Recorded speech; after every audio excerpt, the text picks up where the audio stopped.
So in this science video, we're going to teach you all about condensation, and we're going to do so by making it rain in this jar. So to start off, we have a large glass jar filled with very hot water. I boiled it on the stove top, so this is when you want to have your parents around for. Make sure they're helping you so you don't burn yourself. Then we're going to put some container, in this case I'm using a graduated measuring cup, some container that will form a good seal with the water here, the jar that's holding the water. And you want to make sure that the container is nice and dry, which it is, and it has ice cubes in it, just ice cubes from your freezer. So we're going to place the measuring cup with the ice cubes in it on top.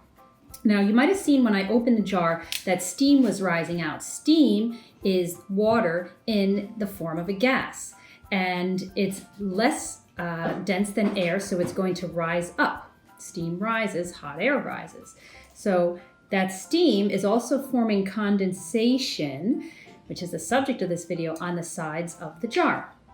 And we'll talk about that in a minute. So as the steam rises, it's coming into contact with the very cold metal, which I had in the freezer, of the measuring cup, as well as with that ice.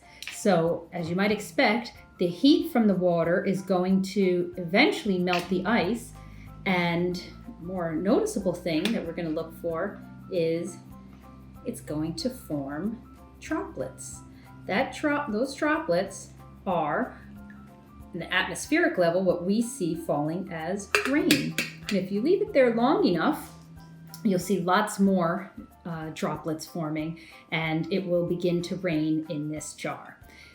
So that's condensation. It's the changing of a gas into a liquid. And the same thing happens when it rains. The atmospheric moisture that's out there in the air that we can't see rises up, hits colder air aloft, and then it condenses out under the right conditions as rain. There we go. Rain in a jar.